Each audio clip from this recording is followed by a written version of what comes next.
This is Medieval Dragon from Bliss Planet. What do you do when you are not playing Hearthstone?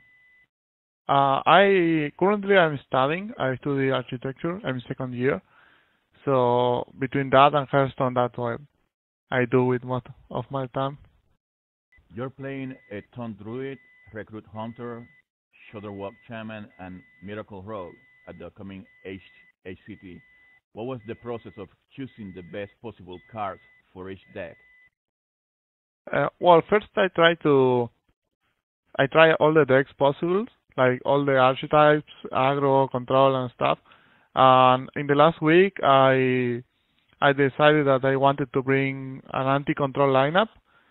So I prepare my decks like to beat control decks, and I also tested them to improve those matchups. With the risk that if I face some aggro player, I would probably lose, but I was willing to take that risk, and it paid off because I don't have any aggro players in my group, so that's fine. The Witchwood Sleeper card do you think has the most potential to have a big impact in a future expansion? Why? I don't know about that. I'm not a great deck builder. I usually don't look much of the cards. Like I just pick up decks that I think they are good, and maybe I improve them, changing some cards. But I didn't pay attention to cards that are not being played right now. What deck has been your favorite and least favorite in Hearthstone history? Well, I like it a lot of decks. I think Warlock Zoo is probably one of my favorite. Maybe the old Handlock too, as well. If you were a developer, what one Witchwood card would you nerf or modify, and how? Right now, I will modify Hadronox because I think the card is very strong, and usually the games finish as soon as someone can play the card and kill it. And I also think like Shooterbook should be maybe nerfed.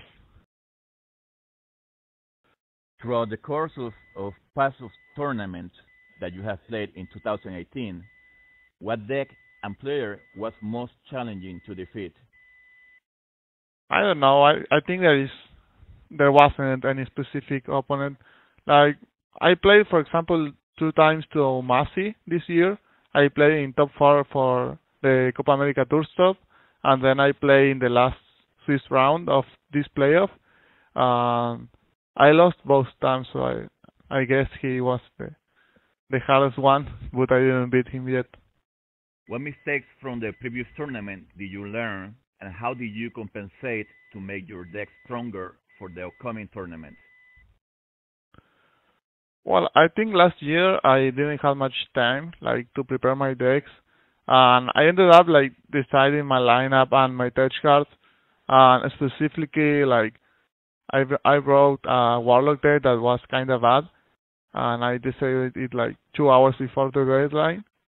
So this time I wanted to make sure like I invest all the possible time I had outside university to practice and to get to the best lineup possible for me.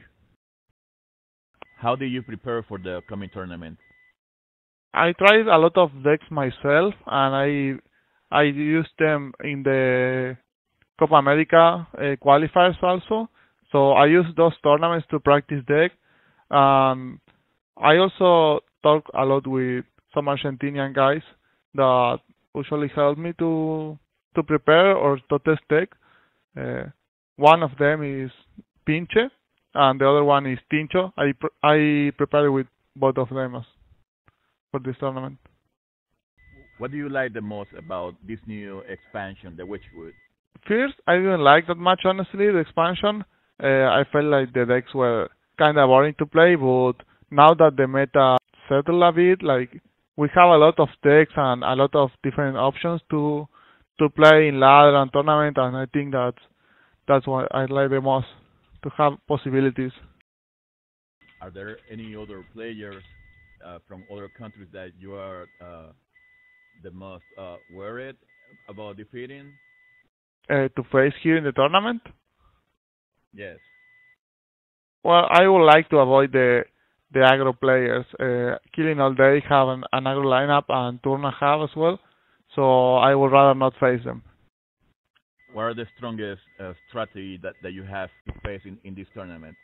I don't know. I don't have any strategy. I should bring decks that I think will do well versus the meta of the tournament, and I will try to play calm and well like I usually do. If you win the tournament, what do you plan to do?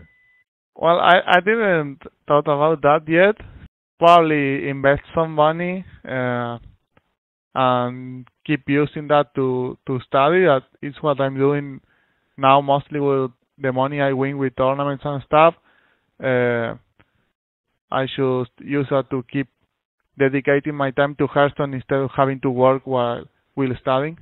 So, well, this championship has a huge prize. So probably if I win or if I get far, I will think about that.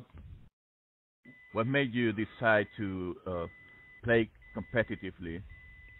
I came from other game. I used to play League of Legends competitive too, and when Hearthstone was released, I started to play Hearthstone in a casual way, like between other matches, of the other game. But then with the time, I started to like more this game than the other.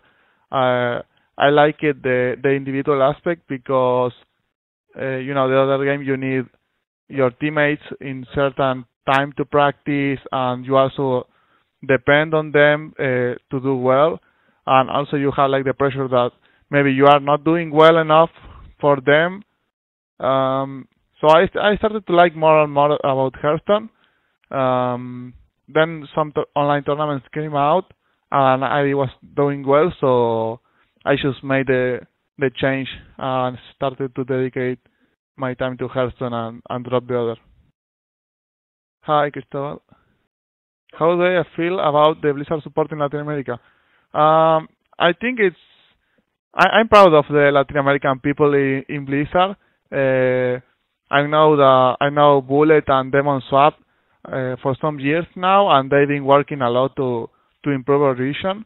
I know they put a lot of effort in the esports scene of the region. Like they are really concerned about our feedback for the Copa Americas, for example. I know they also make like StarCraft and World of Warcraft tournaments, but I don't know much about that. But for Hearthstone, they care a lot. What is your advice to those who want to join esports? Yeah, in my case, it was something that came like naturally because I didn't wanted to dedicate to esports. It was something that came because I started to win tournaments and do well. Uh, I think a lot of people start to play some game with the idea of being a professional player or to dedicate to that. And in my mind, that's not the way to approach because I don't know. I think you have to first start doing well and then decide if you want to dedicate more to that and not just start from the beginning thinking you will be the best. What's the most difficult part to become a professional in Hearthstone? Probably the most difficult part is to learn to lose. Hearthstone is a game where even if you are the best of the tournament or the best of whatever you are playing or just playing loud, you need to get used to lose a lot because the win rates are not that high. Like maybe 60%, 70%, it's a lot. So you will lose a lot of games too. And a lot of times you will lose to people that play bad or play worse than you, and you notice that, and it's kind of frustrating to do that, like to lose. But it's something in the game that you need to get used, and I don't know, just live with that. What's your favorite combo uh, in the current decks that you have for the tournament? I think I like. I'm playing Umbra in my Town Druid. I think a lot of people is not playing and not realizing how good it is in the deck. So I think that's probably like I don't know if that's considered a combo, but it's a very strong card, and I think it's my favorite special card. Thanks for being interested on me, and thanks to my followers and fans as well that They are always supporting me. I know a lot of people also from not just from my region, but a lot of people was like tagging me on Twitter saying they voting for me. So thanks you for the confidence. Good luck. Thanks.